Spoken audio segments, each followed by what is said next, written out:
La invasión estadounidense de Panamá de 1989, denominada en código militar Operación Causa Justa, fue una acción militar del ejército de los Estados Unidos llevada a cabo el 20 de diciembre de 1989 y el 3 de enero de 1990.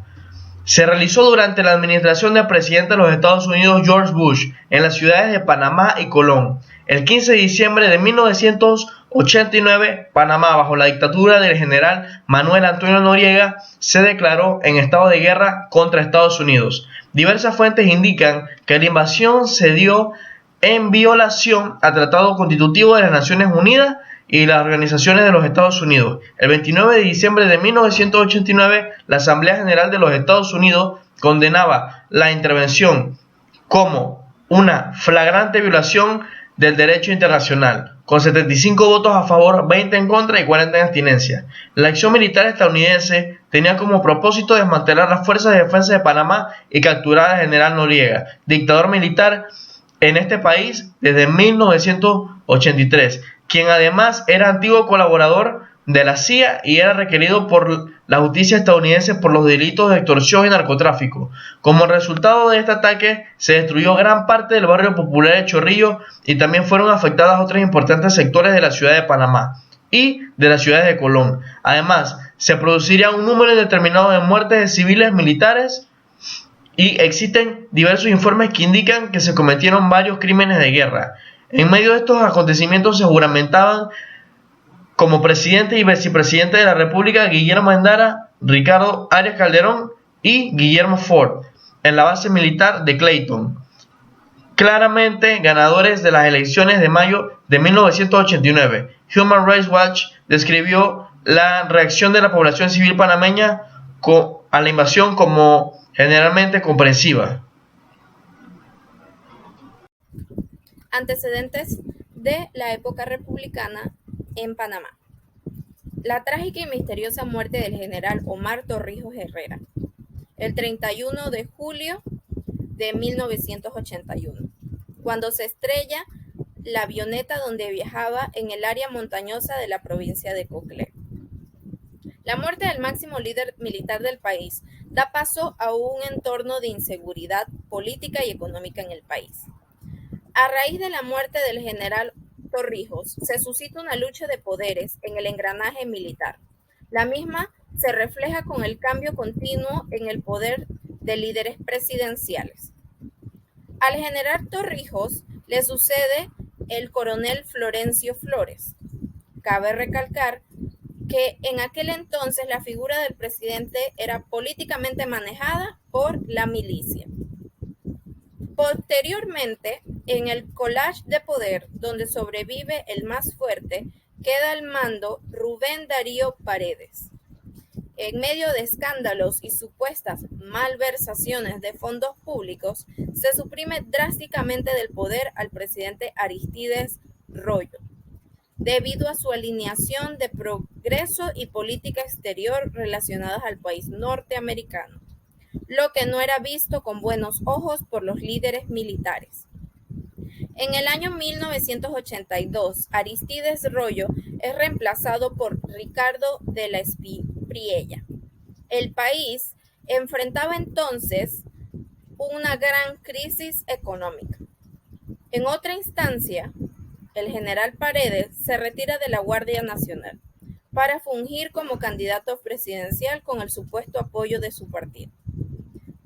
Pero este apoyo no dio los frutos esperados y Paredes decide de sus aspiraciones, ya que es el único camino que le queda. La coalición de Liberación Nacional apoya entonces al candidato Nicolás Ardito Barletta. Las elecciones de 1984 fueron naturaleza fraudulenta. Se proclama a Nicolás Ardito Barletta como triunfador. Las reformas de la administración presidencial de Barletta representan una alza en los impuestos del país, por lo que las protestas de Cocina, por sus siglas, que significa la Coordinadora Civilista Nacional, no se hicieron esperar. Las mismas fueron protagonizadas por los estudiantes y profesionales de diversos sectores. Y finalmente el caso Espadafora. Hugo Espadafora se atrevió a denunciar al régimen militar y sus acciones, lo que le costó la vida, ya que su cuerpo fue hallado decapitado en el año 1985 cerca del área fronteriza costarricense. En medio de tanta violencia, el pueblo exige que se habilite una investigación, lo que prácticamente obliga al presidente Barletta a iniciar un proceso de investigación. Esta situación trae nuevos cambios y ahora el nuevo cargo presidencial le corresponde a Eric Arturo del Valle. El general Torrijos, mientras tanto, fue negociando un nuevo tratado con los Estados Unidos. Desde 1903, los panameños nos sentimos profundamente ofendidos por el tratado que firmó Philip Bunay Varilla y que le daba a los Estados Unidos a perpetuidad el derecho a la construcción del canal y a la zona adyacente al mismo. Torrijos encontró una buena disposición por parte del presidente Jimmy Carter. Después de arduas negociaciones en las cuales Torrijos, con gran habilidad, pudo conseguir un gran respaldo a favor de la causa panameña, finalmente en 1977 se firmó el Tratado Torrijos-Carter, que nos daba plena jurisdicción sobre nuestro territorio, a pesar de que el mismo contenía una cláusula que le permitía a los Estados Unidos intervenir en nuestro país si ellos veían algún peligro en el tránsito del canal. Torrijos le dijo al pueblo panameño con encomendable sinceridad que vamos a seguir bajo el paraguas del Pentágono, reforma de última hora presentada por el senador de Cossini, y pidió a las próximas generaciones que lucharan por su eliminación. Se produjo dos muertes que tuvieron un gran impacto en el país, la del doctor Arnulfo Arias y la de Omar Torrijos. Torrijos, antes de morir y después de la firma del nuevo tratado, manifestó que los militares se retiraban a sus cuarteles y que los civilistas asumirían la responsabilidad de gobernar. Tras la muerte del general Torrijos, los militares y el PRD se encontraban desconcertados y sin ningún líder que les permitiera con un buen candidato seguir gobernando. También se creó el PRD, se permitió el regreso de los asilados políticos y se dio el veranito democrático. Reabrieron los diarios y emisoras que estaban cerradas, la reactivación de los partidos y se ofreció las elecciones libres en 1984. Después de varios cambios se asumió al mando general Noriega. Su personalidad cambió muchísimo conforme iba ascendiendo a la escala militar. Pasó de ser un hombre sencillo y dedicado a su familia a ser un hombre ambicioso y sin límites, buscando dinero en cualquier forma. Entre los límites que cometió estuvo el haber incursionado en el narcotráfico y convertirse en empleado de la CIA de Estados Unidos, con exclusión de Lacas y Aristides Arroyo, que fueron recomendados por Torrijos. Noriega quitó y puso presidente de su antojo. Durante el régimen militar, primero fue policía y luego se convirtió en Guardia Nacional y más adelante en Fuerzas de Defensa. Noriega ya como general creó tristemente la famosa Batallones de Dignidad y desató una implacable persecución contra los que se oponían a sus desmanes. Los civilistas se unieron entonces bajo la bandera del doctor Arnulfo Arias, a quien considerado su candidato de triunfo en las elecciones de 1984. El general Manuel Antonio Noriega día tras día incrementaba su poder e ignoraba el acuerdo del Plan Torrijos, que implicaba su retiro. Una serie de abusos y situaciones en el país llevan al coronel Díaz Herrera a acusarle públicamente de ser responsable del fraude electoral de 1984 y de muchos otros sucesos nefastos acaecidos en aquel entonces. Toda esta gama de sucesos crean una fuerza denominada la Cruzada Civilista, conformada por partidos de oposición, estudiantes, iglesias y organizaciones. La fuerza civilista se manifestó en diversas protestas que se caracterizaban con tocar cacerolas, bocinas y pitos, y por otra parte el despliegue de banderas blancas. presentes en todas las protestas en contra del gobierno militar de turno. La Cruzada Civilista organizó un paro general para el 27 de julio de 1987, la cual hubo fuertes enfrentamientos. Todo esto culminó en el arresto de Díaz Herrera y su familia. El el denominado cierre bancario consistía en este periodo que se congelaron los fondos del Banco Nacional y el gobierno estadounidense realiza la misma acción en concepto de operación del canal interoceánico.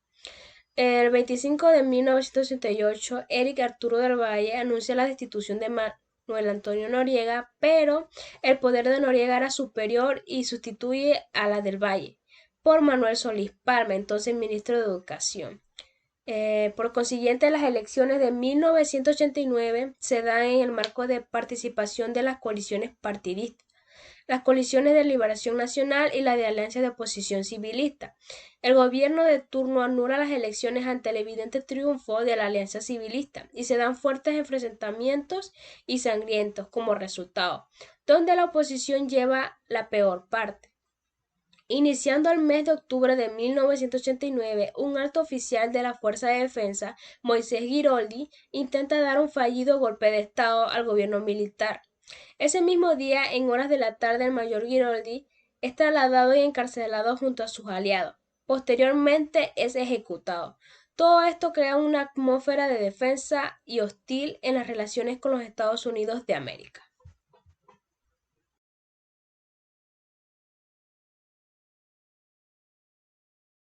Ok, consecuencias por los acontecimientos. La invasión causó daños materiales por la acción militar, al igual que una crisis económica, producto de las acciones de saqueo al comercio en general, por parte de una población temerosa al desabastecimiento de productos, alimentos y artículos de primera necesidad. El barrio El Chorrillo, de igual manera, constituido principalmente por caserones viejos, edificados de madera para la época de la construcción del canal, fue destruido también en su totalidad. Esto debido a incendios productos de los bombardeos eh, realizados contra el cuartel central. No obstante, existen versiones de que fueron algunos grupos organizados por Noriega, conocidos como los Batallones de la Dignidad, quienes incendiaron mayor parte de El Chorrillo durante sus enfrentamientos. Otras fuentes indican que fueron militares norteamericanos de los quienes coordinadamente incendiaron las casas de la vecindad del cuartel central.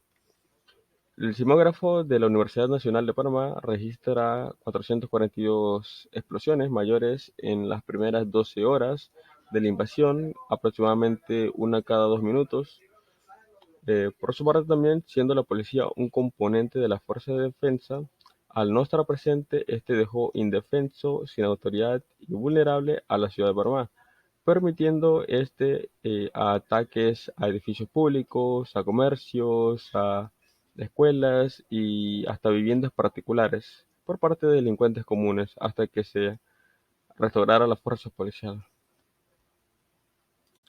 Ok, en cuanto a las consecuencias políticas, Noruega fue llevado a Estados Unidos, este fue enjuiciado por el delito de narcotráfico y fue condenado a 40 años de prisión.